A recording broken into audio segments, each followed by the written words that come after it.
Hi friends, welcome to our channel. Brahmamudi serial next ఎపిసోడ్లో ఏం జరగబోతోందో ఈ వీడియోలో చూసి తెలుసుకుందాం.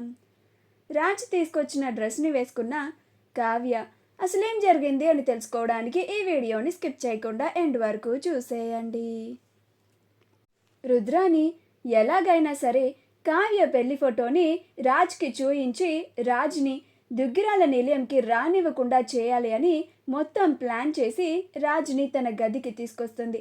తీరా అక్కడికి వచ్చిన తర్వాత కావ్య ఫోటో ప్లేస్లో స్వప్న ఫోటో ఉంటుంది. అది చూసి రాజ్ రుద్రాణిపై మండిపడి అక్కడి నుంచి వెళ్ళిపోతాడు.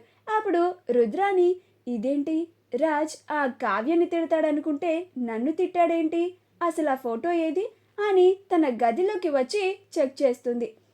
తీరా ఆ ఫోటోని చూస్తే కావ్య ఫోటో కాకుండా స్వప్న ఫోటో ఉంటుంది. అది చూసి రుద్రాని ఆశ్చర్యపోతూ ఉంటుంది. ఇదేంటి, నేను ఆ కావ్య ఫోటో కదా పెట్టాను, ఈ కావ్య ఫోటో కాకుండా స్వప్న ఫోటో ఎందుకు వచ్చింది, అసలు ఈ ఫోటోని ఎవరు పెట్టారు అని అనుకుంటూ ఉంటుంది. అప్పుడు స్వప్న అక్కడికి వచ్చి, ఏంటత్తా ఇది, నా ఫోటో ఇక్కడెందుకుంది అని అంటుంది. అప్పుడు రుద్రాని, నాకు అదే అర్థం కావడం లేదు స్వప్న అని అంటుంది. అప్పుడు స్వప్న, నా ఫోటో నీ బెడ్రూమ్లో నీకు తెలియకుండా ఉందా, మరి నువ్వు చెప్పినవన్నీ విని నమ్మేయడానికి అంత పిచ్చిదానిలాగా కనిపిస్తున్నానా తన కళ్ళకి అని అంటుంది. అప్పుడు రుద్రాని, నేను చెప్తోంది నిజం స్వప్న, నిజంగా నీ ఫోటో ఇక్కడికి ఎలా వచ్చిందో నాకు అర్థం కావడం లేదు. నేనెందుకు నీ ఫోటోని ఇలా రామ్కి చూపించాలని అనుకుంటాను అని అంటుంది. అప్పుడు స్వప్న, నువ్వు అంతకి తెగిస్తావత్తా, ఎందుకంటే నేను నీ కొడుకుతో కాపురం చేయడం నా పెళ్ళైన కొత్త నుంచి నీకు ఇష్టం లేదు కదా, ఇప్పుడు నీకు మనవరాలు పుట్టిన తర్వాత కూడా ఈ బుద్ధి ఏంటత్తా, నీ కొడుకు కాపురాన్ని నువ్వే ఇలాగ చెడగొడుతున్నావేంటి అని అంటూ ఉంటుంది. అప్పుడు రుద్రాని, ఉసై ఆ తిట్లేంటి, కాసేపు నోరు మూసుకోవే, వినలేక చచ్చిపోతున్నాను అని అనుకుంటూ ఉంటుంది. అప్పుడు స్వప్న, అసలు నువ్వు మనిషివేనా అత్త, ఇన్నాళ్ళు ఆస్తి కోసం చాలా దుర్మార్గాలు చేశావు, ఇప్పుడు ఇలా కూడా ప్రవర్తిస్తున్నావా, ఒక ఇద్దరి మనుషుల మధ్య దూరి వాళ్ళిద్దరి మధ్య గొడవ పెట్టి వాళ్ళని విడదీయడం అంటే నీకెందుకత్త అంత పైశాచిక ఆనందం, నువ్వు అసలు పైకి కనిపించడానికే మనిషివి, నువ్వసలు రాక్షసివి అని తిట్టి వెళ్ళిపోతుంది. అప్పుడు రుద్రాని ఆ తిట్లన్నీ విన్న తర్వాత అసలు ఈ ఫోటో నా బెడ్రూమ్లోకి ఎలా వచ్చింది, ఎవరు పెట్టారు అని అనుకుంటూ ఉంటుంది. అదే ఆలోచిస్తూ ఉంటుంది.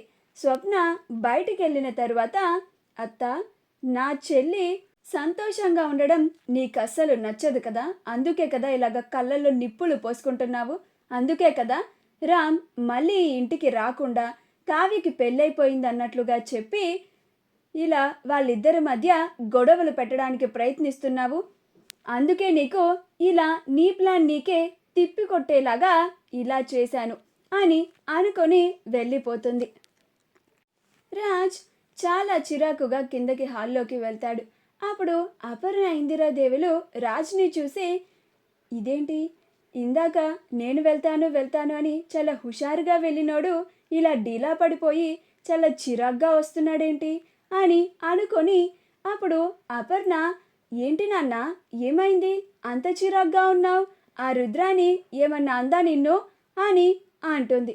అప్పుడు రామ్, ఆవిడ నన్నెందుకు అంటుందమ్మా, కానీ ఆవిడ పనులే నాకు అస్సలు నచ్చడం లేదు, ఆవిడ పైకి కనిపించేంత మంచిది కాదు అని అంటాడు. అప్పుడు ఇందిరాదేవి, నేను దాని గురించి గుడిలోనే చెప్పాను కదరా, అయినా నువ్వు ఆ రుద్రాణి మీద ఇంతలాగా చిరాకు పడేలాగా ఏం చేసింది అని అంటుంది. అప్పుడు రాజ్, అమ్మో, ఈ విషయం వీళ్ళకి చెప్తే అస్సలు బాగోదు, ఏం లేదులే నానమ్మ, ఇప్పుడు కళావతి గారికి నేను తీసుకొచ్చిన గిఫ్ట్ని ఇద్దామనుకుంటున్నాను అని అంటాడు. అప్పుడు అపర్ణ, అవునా నాన్న, వెళ్ళి త్వరగా ఇవ్వు అని అంటుంది. అప్పుడు రామ్, ఉండండి కారులో పెట్టాను అని కార్ దగ్గరికి వెళ్ళి బొకేని గిఫ్ట్ని కూడా తీసుకొని వస్తాడు. అప్పుడు అపర్ణ, కావ్య పైన తన గదిలో ఉంది రామ్, వెళ్ళి ఈ గిఫ్ట్ని ఇచ్చి నువ్వు కావ్యని ఇంప్రెస్ చేయాలి అని అంటుంది. అప్పుడు రాజ్ అలాగే అమ్మా అని అంటాడు.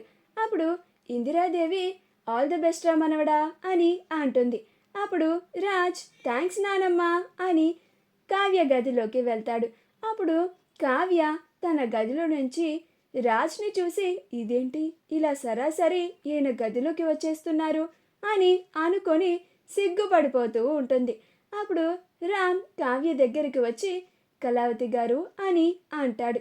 అప్పుడు కావ్య సిగ్గుపడుతూ ఏంటండి ఇలా గదిలోకి వచ్చేశారు అని అంటుంది. అప్పుడు రామ్ కళావతి గారు సిగ్గుపడుతుంటే చాలా బాగున్నారు అని అనుకుంటూ కళావతి గారు మీకు విషయం చెప్పనా అని అంటాడు. అప్పుడు కావ్య చెప్పండి అని అంటుంది. అప్పుడు రాజ్ మీరు ఇలా సిగ్గుపడుతూ ఉంటే చాలా బాగున్నారు అని అంటాడు. అప్పుడు కావ్య ఇంకా సిగ్గుపడిపోతూ ఉంటుంది.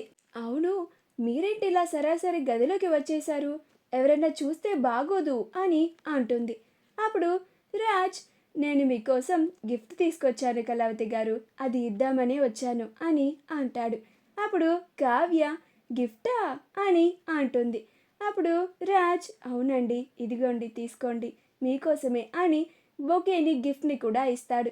అప్పుడు కావ్య గిఫ్ట్ ఏం తీసుకొచ్చాడా అని చాలా సంతోషంగా ఓపెన్ చేసి చూస్తుంది. అందులో ఒక బ్లాక్ డ్రెస్ ఉంటుంది. రామ్ గారు ఈ బ్లాక్ డ్రెస్ని నేను వేసుకోను కదా అని అంటుంది. అప్పుడు రాజ్ అదేంటి కళావతి గారు మీకు ఈ డ్రెస్ చాలా బాగుంటుంది, ఒకసారి వేసుకోండి అని అంటాడు. అప్పుడు కావ్య ఇప్పుడా అని అంటుంది. అప్పుడు రాజ్ అవును మీరు ఇప్పుడే డ్రెస్ వేసుకోవాలి, నేను చూడాలి అని అంటాడు. అప్పుడు కావ్య సరే ఆగండి అని డోర్ని క్లోజ్ చేసి డ్రెస్ చేంజ్ చేసుకొని వస్తుంది. అలా రాజ్ కావ్యని ఆ డ్రెస్లో చూసి చాలా సంతోషపడిపోతూ ఉంటాడు. అలా కావ్య దగ్గరికి ప్రేమగా వస్తూ ఉంటాడు. అప్పుడు కావ్య రామ్ గారు ఈ డ్రెస్ నాకు ఎలా ఉంది, నేను ఎలా ఉన్నాను అని అంటుంది. అప్పుడు రాజ్ నేను ఊహించుకున్న దానికన్నా చాలా అందంగా ఉన్నారు కళావతి గారు అని అంటాడు. అప్పుడు కావ్య సిగ్గుపడిపోతూ ఉంటుంది. అప్పుడు రాజ్ మీరు ఈ డ్రెస్లో చాలా అందంగా ఉన్నారు కళావతి గారు, నాదిష్టే మీకు తగిలేలా ఉంది అని అంటూ ఉంటాడు. అప్పుడు కావ్య చాలే ఆపండి అని నవ్వుతూ ఉంటుంది. అలా రాజ్ కావ్యని చూస్తూ తనని తానే మర్చిపోతాడు. అలా కావ్యని చూసి మర్చిపోతూ ఉంటాడు. మా వీడియో కనుక మీకు నచ్చినట్లయితే లైక్ చేయండి, షేర్ చేయండి, మా ఛానల్ని సబ్స్క్రైబ్ చేసుకోండి, పక్కనే ఉన్న బెల్ ఐకాన్ని క్లిక్ చేయడం మాత్రం మర్చిపోకండి.